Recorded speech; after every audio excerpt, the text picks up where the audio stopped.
আসসালামু আলাইকুম। ভালো আছেন?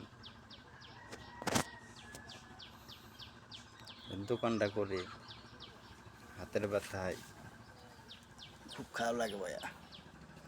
এই দোকানটা করি আমি। যাও দোকান করে ভাই, পঙ্গু মানুষের কোনো দাম নাই। আল্লাহর আমার নিজের কপালে পাই গেছে গা ভাই, সব পঙ্গু হয়ে গেছে গা। এই হাতটা ভাই নড়াইতে পারি না, চড়াইতে পারি না। এই দোকানটা করি ভাই। তিনি যদি ভাই 500 টাকা নগদ বেছে, তার 1000 টাকা ভাই বাহি যায়, চাইলে বাদে নারে যায়। আজকে ভাই প্রতিবন্ধী থেকে কেন কথা কওয়ার সাহস পায় না, দুর্বল, নিজের এখন অসহায় মনে হয়, খুব কষ্ট লাগে। একটা মানুষের সাথে কথা বললে মানুষের কোনো দাম দেয় না ভাই। আগে সুস্থ আসলাম ভাই, সুস্থ মানুষের দাম আসা, খুবই দাম আসল আমার। এটা এমন কথা বলবো, হ্যাঁ পর্যন্ত কথা ভাইবা বলতো, আর এখন কথা বলে ঢেল দেয় ভাই। ও তো ভঙ্গ মানুষ, কোনো দাম নাই। আমি যে ভাই টাকা ভাই একজনের কাছে 3000, 4000, 2500, 1200, 800, 500, 700 এরকম করে ভাই টাকা পায় অনেকজনের কাছে। তার কাছে টাকা ভাই ভাই আহে না।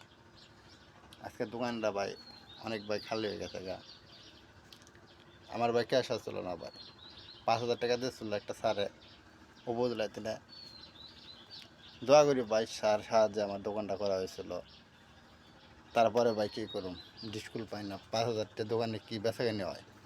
পরে 20,000 টাকা লোন করলাম, 20,000 টাকা তুলে দোকানে কিছু মাল তুলছি।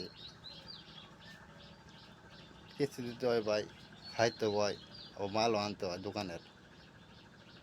দোকানে যদি সদাই না থাকে ভাই, ওই দোকানে কোনো দাম নাই। তারপরেও ভাই টাইনার লোন টোন কইরা মাল উড়াইছি, ওলা মানে বাহি টাহি নাই। পাড়ায় ঘরে মানুষ চাইলে দেওয়ার লাগে, কিন্তু মানুষের একটু বিবেক নাই যে ওরে দিল্লে বাদ আসে ও আবার আনতে পারবো, আবার সে টুকটাক নিতে পারবো। এই জিনিসটা মানুষের অনেক ভাই, মানুষের বিবেক নাই, সেন্স তো নাই। খাই কী কমো ভাই, আপনারা একটু দোয়া করেন। আল্লাহ হাফেজ।